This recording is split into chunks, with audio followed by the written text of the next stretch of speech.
Olá, eu sou a Shirley. Eu costumo incentivar o uso de mapas mentais e compartilhar estudos e resumos sobre economia. Então, eu já convido você para se inscrever no canal e acompanhar os vídeos que são semanais. Nesse vídeo, eu apresento um mapa mental com o tema Desenvolvimento Sustentável. Eu farei um resumo do livro Gestão Ambiental e Sustentabilidade do professor Jairo Afonso Henriques e trarei alguns conceitos do Dicionário de Economia do século XXI do professor Paulo Sandroni, como, por exemplo, o conceito de desenvolvimento sustentável. Além disso, eu preciso dizer que é importante você assistir esse vídeo até o final para ver como ficou o mapa mental completo e também ouvir alguns assuntos que eu destaco no final, que são importantes tanto para as empresas ou empreendedores como para os consumidores finais. Ok? Gostou da ideia do vídeo? Então já deixe seu like e acompanhe a minha explicação. O desenvolvimento sustentável pertence ao campo da ecologia e da administração. Se refere ao desenvolvimento de uma empresa, ramo industrial, região ou país, e que em seu processo não esgota os recursos naturais que consome, nem danifica o meio ambiente de forma a comprometer o desenvolvimento dessa atividade no futuro. O termo sustentabilidade tem se tornado cada vez mais usado em função da existência de processos de consumo e produção, especialmente do uso de energias de fontes não renováveis, por exemplo, combustíveis fósseis, como petróleo, gás natural e o carvão, que não garantem a sustentabilidade desse tipo de desenvolvimento. Agora eu vou apresentar o que temos em cada capítulo do livro Gestão Ambiental e Sustentabilidade, como vemos nesse mapa mental. Aqui temos o primeiro ramo desse mapa, como os itens do primeiro capítulo que aborda diversas questões ambientais, como os recursos naturais e a sustentabilidade, espaço onde são abordados recursos renováveis e não renováveis, a composição de ecossistemas, os recursos hídricos e forma de gestão. No segundo capítulo, esse é o segundo ramo do mapa, são abordadas as formas de avaliação e de gestão de impactos ambientais. Trata a avaliação de impactos ambientais e os estudos de impacto ambiental. Esse capítulo apresenta ainda o conhecimento sobre a estrutura administrativa e sobre os instrumentos de comando e controle que o poder público tem em relação às questões ambientais. No terceiro capítulo, são tratadas as questões relativas aos sistemas de gestão ambiental, levando em conta os fatores ambientais e a repercussão disso em projetos ambientais. O conteúdo também aborda a Política Nacional de Recursos Hídricos, levando em consideração sua importância na delimitação das ações de gestão ambiental. No quarto capítulo, o quarto ramo desse mapa, aborda-se a gestão de projetos ambientais nas organizações e também o surgimento do ecodesign e de mercados verdes, que podem influenciar a construção de estruturas de gestão ambiental e responsabilidade social. Esse capítulo ele promove ainda a compreensão sobre os critérios que regem as normas relativas a produtos e serviços, assim como das normas ambientais e as possibilidades que se abrem a partir da aplicação dessas a um sistema de gestão ambiental e aos instrumentos de certificação existentes, objetivando o desenvolvimento de novos modelos produtivos e novos mercados. Aqui temos então o mapa mental completo, com destaque aos principais itens desse livro.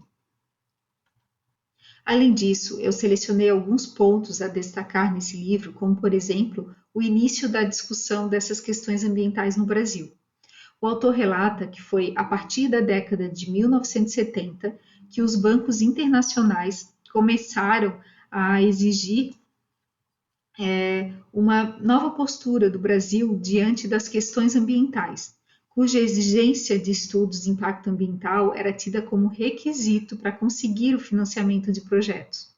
No mesmo período, ONGs e sociedades ambientalistas internacionais que se instalaram no Brasil, como o WWF ou a OECD, também passaram a exigir participação nas tomadas de decisão sobre ambiente.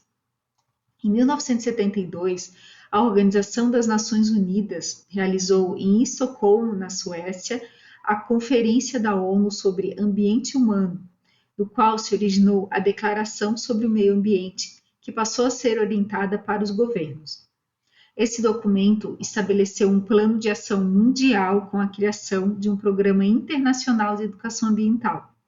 A partir desse evento, foi criada no Brasil a Secretaria Especial do Meio Ambiente, constituindo-se no primeiro organismo federal brasileiro criado para a gestão do meio ambiente. Decorridos 20 anos da Conferência de Estocolmo, a evolução relativa à proteção ambiental fora muito tímida e retoma a força a partir da Conferência Rio 92 ou ECO 92, como ficou conhecida.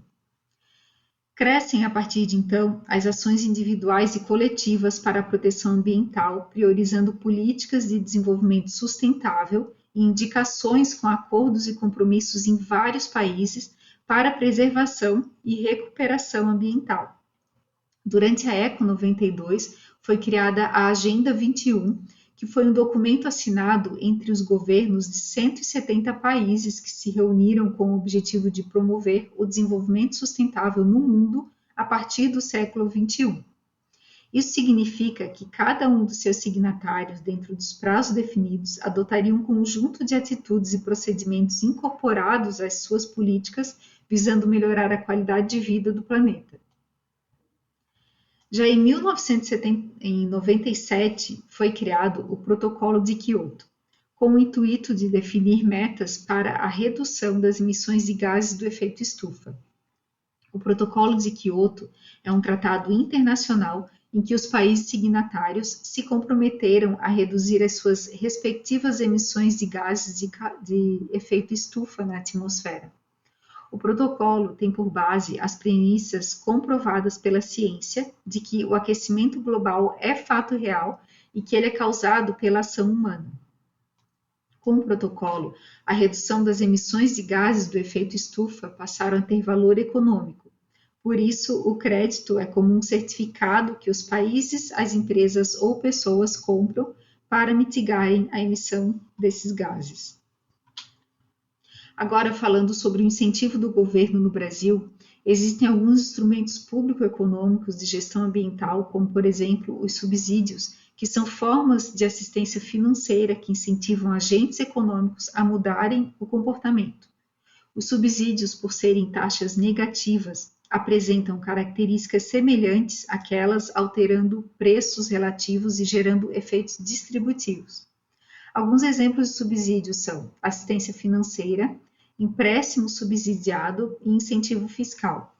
A sociedade está cada vez mais preocupada com a exaustão dos recursos naturais e com a degradação ambiental. Muitas empresas têm respondido a essas preocupações elaborando e comercializando produtos e serviços utilizando processos cada vez mais ecológicos. A consciência ambiental é uma crescente preocupação da sociedade com os problemas ambientais, fez com que as pessoas se tornassem mais exigentes quanto à qualidade dos produtos que consomem. Atualmente, o número de consumidores que exige regras ambientais corretas na produção de serviços e nos processos tem crescido, caracterizando-se como uma tendência positiva em relação à sustentabilidade ambiental. Por força dessa nova realidade, as empresas estão sendo direcionadas a mudar suas estratégias, buscando o aprimoramento de produtos, serviços e processos, adaptando esses a uma nova realidade de mercado global, levando em conta as questões ambientais e o conceito de ecologicamente correto, para atender a um mercado consumidor cada vez mais consciente e exigente.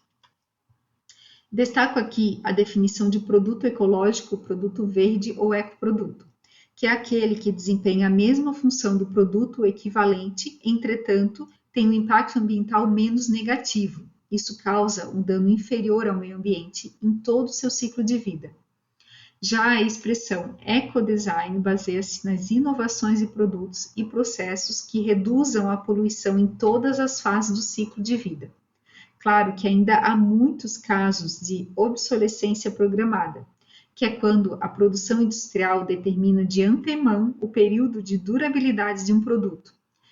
chega a preparar um desgaste artificialmente curto para obrigar os consumidores a uma nova reposição mais rápida do produto. Ou seja, força a compra de novos produtos, mesmo que os que você já tem estejam em perfeitas condições de funcionamento.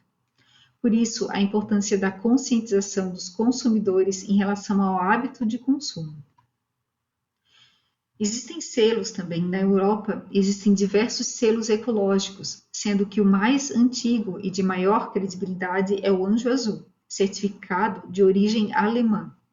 No Brasil, existem alguns segmentos que contam com esse tipo de certificação, por exemplo, para os produtos de origem vegetal, como agricultura orgânica, cuja instituição certificadora mais renomada é o Instituto Biodinâmico, que certifica produtos orgânicos nas áreas agrícola e pecuária, e o outro é o madeireiro, por exemplo, certificado pelo Conselho de Manejo Florestal, que certifica florestas plantadas com plano de manejo sustentável. A Associação Brasileira de Normas Técnicas, a ABNT, também tem um selo ecológico nacional. Então, é importante que você pesquise mais sobre os selos para a indústria e identificação para o consumidor também. Um rótulo ambiental, ele não especifica uma exigência ou padrão mínimo para um produto, mas ressalta um compromisso ambiental aos produtos que, em seu processo produtivo, não prejudicam o meio ambiente. Finalizando, eu deixo o convite para você também criar e ajudar a criar a cultura de responsabilidade social e ambiental nas organizações, nos empreendimentos e nas práticas cotidianas. Eu deixo a fonte que usei para criar esse resumo na descrição desse vídeo e também os links das redes sociais para você continuar me acompanhando. Até mais e bom uso de mapas para você!